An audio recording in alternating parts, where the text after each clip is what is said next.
So we are just focusing in this practice on just this natural breathing coming in and going. There's no need to change the breath, no need to control the breath.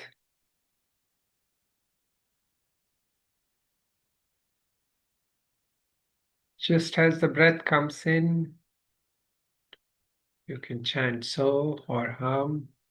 And as the breath goes out, you can chant the other word. So hum, so hum. That is all the practice. Simple, yet most profound. The highest teachings, the Mahavakya, that proclaims that we are that beingness, we are this awareness.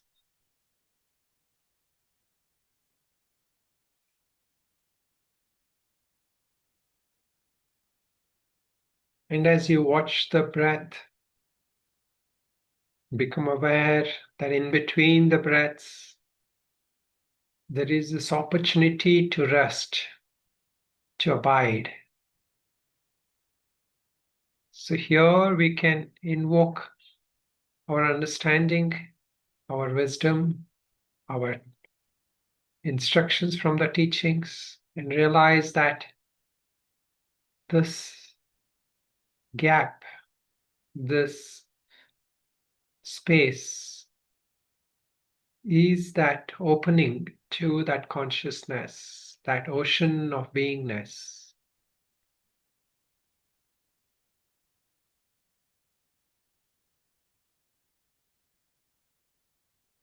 So if we can learn to recognize that space, that natural, uncreated space in between our breathing, that small, short gap, and recognize that as the opening to our beingness.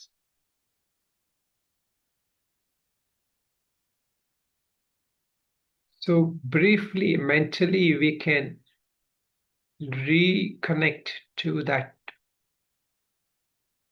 self, to our own self in this gap.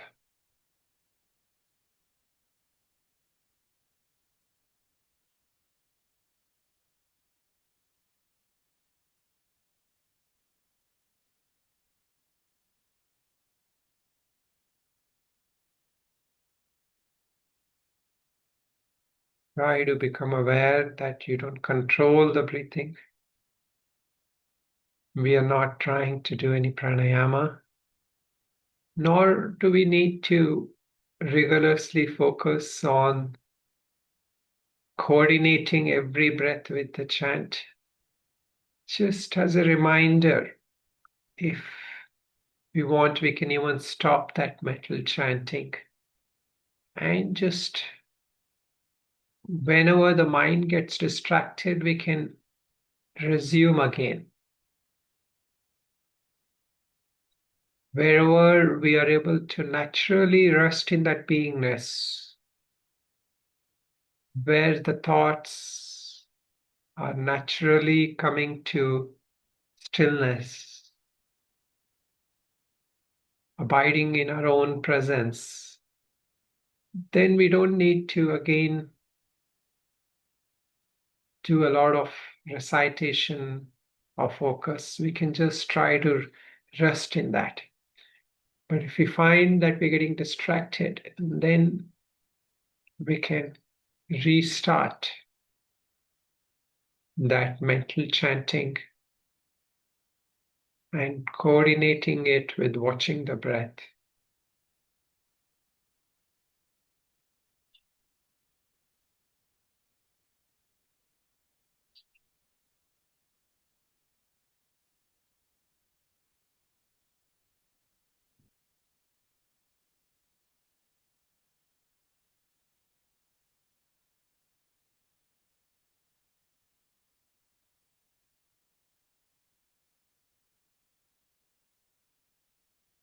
So now let us just completely relax and let go of the watching of the breath. And just try to feel that complete sense of letting go, relaxing into this natural arising of awareness as the mind becomes a bit more still, it also becomes more willing. It becomes naturally equanimous.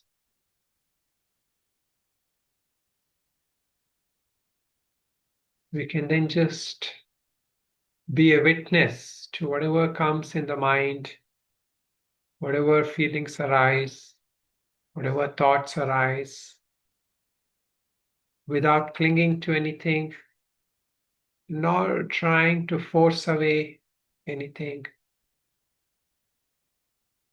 We just keep abiding or recognizing that natural awareness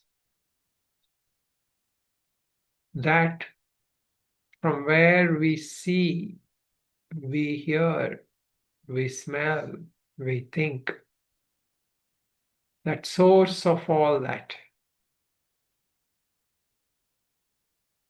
natural, uncreated awareness,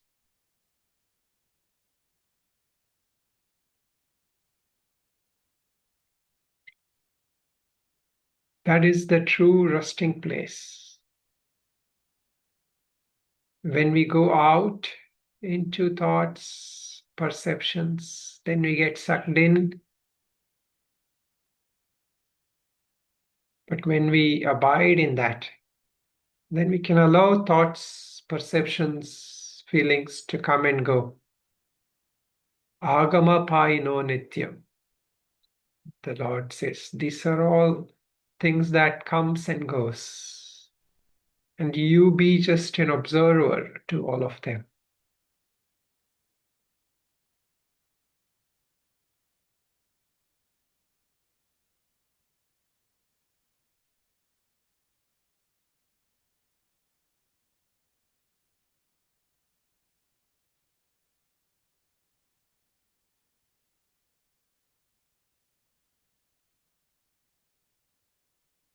When we abide more and more in the self, there is a natural sense of wholesomeness in the mind that doesn't need to be created, that doesn't need to be enforced,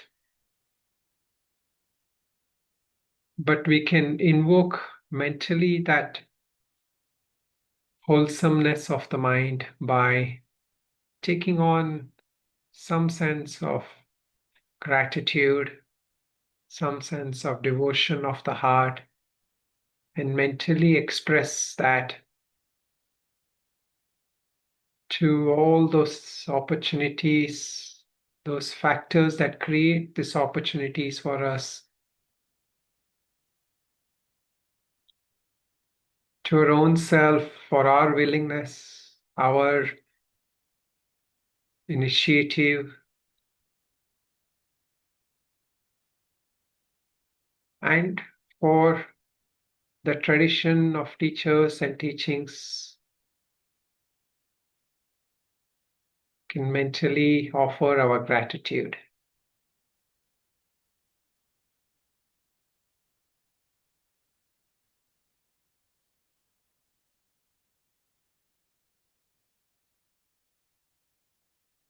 Now we can